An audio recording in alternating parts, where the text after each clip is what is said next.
Hello, welcome back to the channel. This is my guide to the disciplines of Vampire and Masquerade.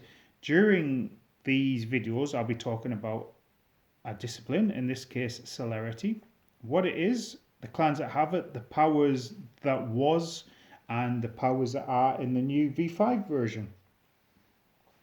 This is part 4 of a number of 16 planned videos as I work for all the disciplines. So do subscribe if you like what you hear and you want to see the rest and hunt down the rest. I do have a World of Darkness playlist on my YouTube channel. Do leave comments about what you think about the discipline or your thoughts on my feelings, because I will be interspersing all the talk about rules with my thoughts and experience of it. So Celerity, what is it? It's a power of supernatural speed. It's one of the physical powers, and it's perhaps the most effective of the physical powers.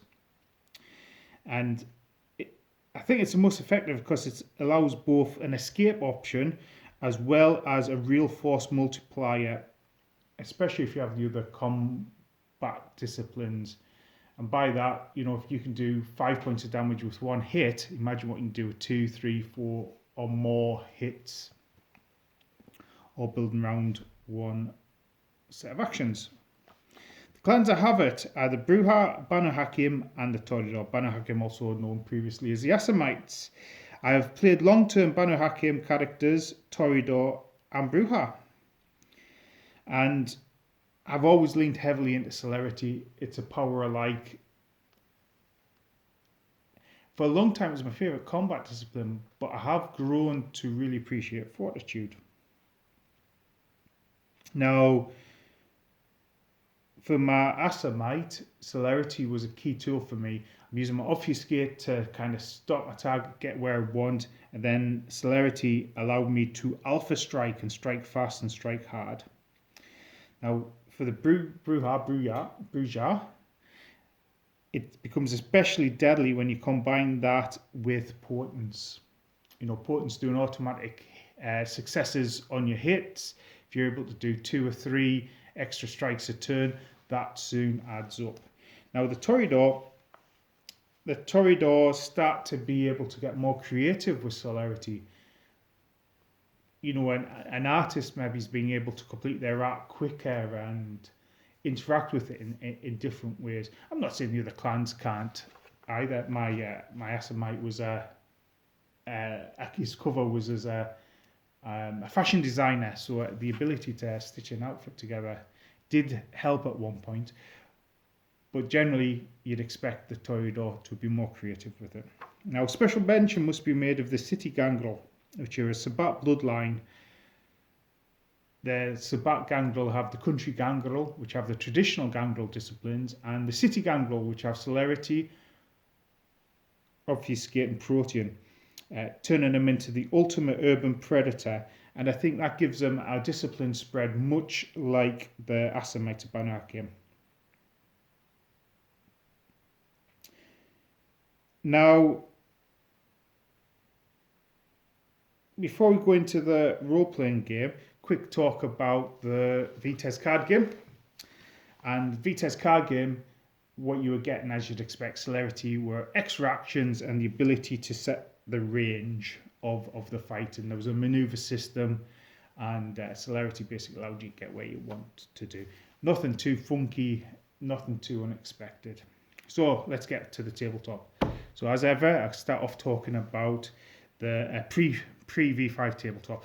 Yes, there were different additions, and some of the powers were tweaked throughout it all, but generally pre V5 disciplines had 1 power per level, and they were set. Now, in V5, pre V5 tabletop, each dot of Celerity gave you an extra action, and that's a brilliant trade-off, I believe. So you spent 1 blood, and you got a number of actions equal to your Celerity. I believe in V20 it became a blood point for every extra action. I felt that then became too expensive, especially saying if you were a 13th level vampire, for example, you've got a blood pool of 10, you've got Celerity 3. To get those 3 actions, you're expending almost a third of your available blood before anything else happens. But perhaps 1 point of blood for all those extra actions was too cheap. So I don't know what the balance would be. And that's basically it. Spend the blood, get the extra actions.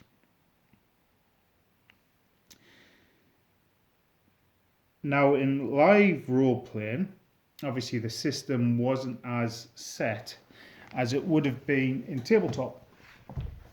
So live role playing, damage pools were lessened, and you wanted combat to resolve probably is a bit quicker and more simpler. You didn't want to stand for ages getting into really crunchy fights. So it started to have different levels. And the basic systems in live, I've done a Mind's Eye Theatre, I've done a video talking quickly about the overview of the Mind's Eye Theatre system. Acted differently, so you'd expect the power to act differently. So, one of the things, by the time we got into revised and this book came out during the revised period, it started to find more the mechanics, and the FAQs were brought in with things that players were talking about. So a level 2 and onwards use of Celerity was identified as being a masquerade breach. Now level 1 was alacrity. Your reflexes allow you to preempt an opponent's action. For example, somebody comes at you, you've got Celerity level 1, you can ready weapon and perhaps be prepared to fire back rather than get caught on the hop. Level 2 was swiftness, which is gaining extra action. Level 3, rapidity, allowed you to gain another hand signal in tests of speed and agility. So the basic mechanics of Mind's Eye Theatre was a stone, scissors, paper test, win, lose or draw. However, Celerity and potence to some degree allowed you to have another hand symbol, which was the bomb. The bomb blew up paper or rock, but was cut by scissors. So you see how that changed the dynamic of physical tests. Now level 4, legerity, I'll give you, added another action tier. And fleetness, level 5, this allowed you to win all ties and feats of speed. So all ties, if I pulled rock and you pulled rock, I've got fleetness, you haven't, that means I'm winning. So one of the drawbacks to potence and celerity, so I talked earlier about the Bruhar clan being able to combine that in tabletop and be brutally effective with the additional successes from potence and strength and celerity for extra actions. What the live role-playing did was the celerity and the potence didn't complement each other. Celerity having potence having a bomb and potence having a win all ties, and celerity having a bomb and celerity win all ties meant that having celerity 5 and potence 5 might not have been as useful or brutally effective as it would have been in tabletop. The other thing celerity did in live, there was a system called fair escape. So that meant that if you had more celerity than an opponent and you weren't in a trapped situation, you were able to use celerity fair escape and remove yourself from a combat situation. Now I understand mechanically live role-playing Met system was written to encourage a more social political game than about combat, but I think the celerity and potence working together a bit better would have been better for the game, especially for the Bruhar clan. It's two of their main powers. Now we're getting to celerity elder powers.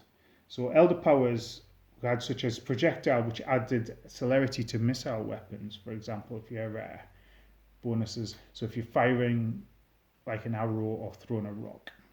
Flower of Death granting extra hand-to-hand trait. Zephyr allows you to run up walls or across water. Between the ticks, attacks against you fail and you gain a free attack back each turn. So you can see it is really kind of leaning into those. I'm really fast, as you'd expect from celerity, and playing around with where are you? I'm not quite where you are. You are that slow lumbering fool compared to me with celerity bouncing around everywhere. Then we get to V5. What else?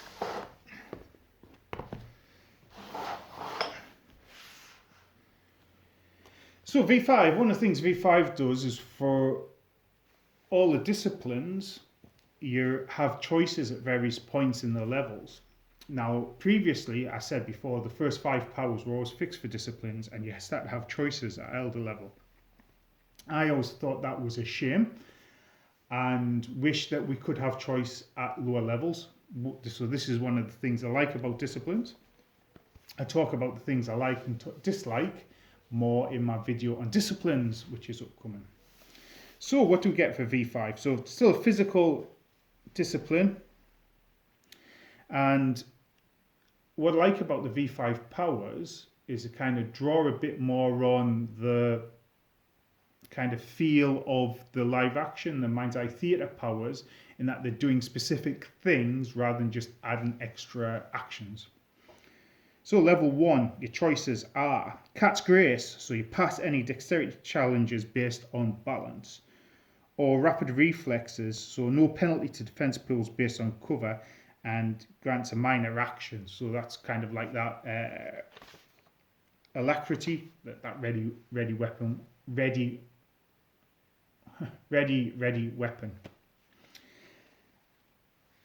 So level 2,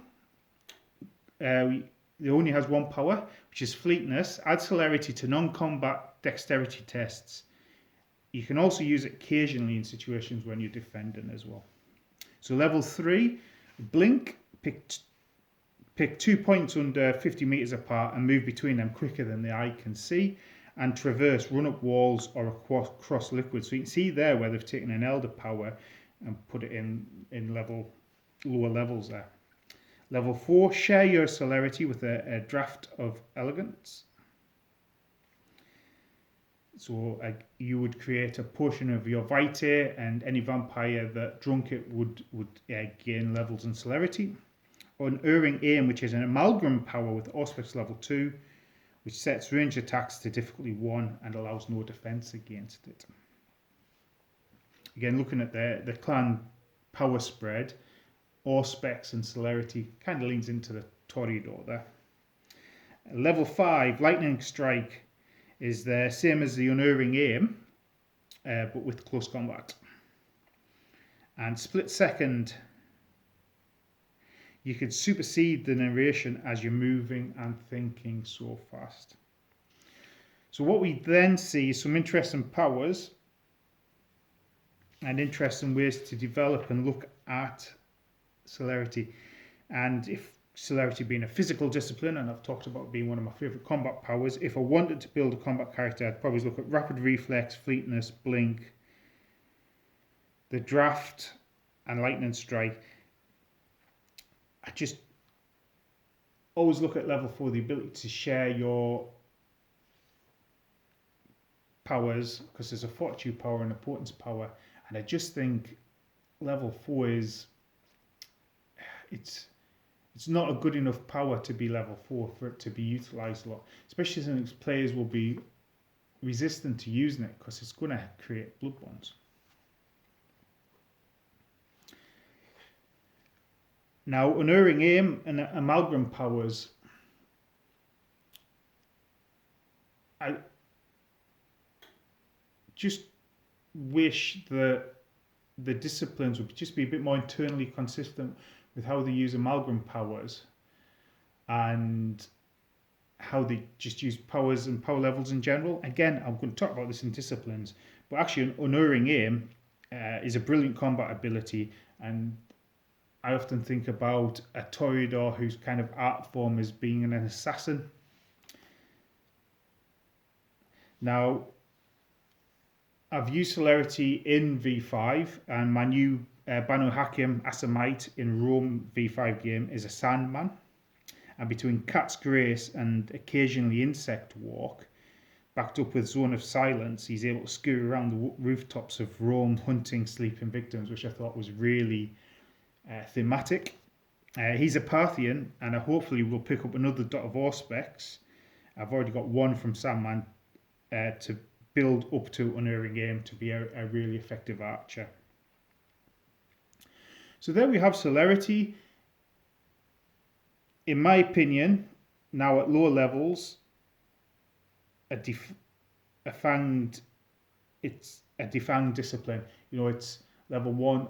Getting extra actions in previous editions is really powerful. The lower level powers at the moment in the discipline doesn't really equal the previous power levels. However, at higher levels, setting difficulties of 1 with no defense in combat, that is about as brutal as it gets for combat, especially since you're 3 rounds and you're out combat tests. You know, being able to do a lot of damage, score a lot of difficulty 1 hits. Well, difficulty 1, you're more likely to cause you damage and cause you strikes. I think it makes a pretty brutal power. So anyway, at Celerity, it's a pretty open and shut discipline. Let me know your thoughts in the comments. If you've got feedback, let me know. I've also got a few more videos to go, so sub to keep up in the loop when I drop them. Just started a series talking about Mind's Eye Theatre, and I've also got some videos coming up talking about Montreal by Night for when Vampire Chapters drop. But anyway, I hope you're having a great time with the World of Darkness at the moment. I hope you're enjoying your games, and yeah, let us know how it's going on. So that's bye for now. Goodbye.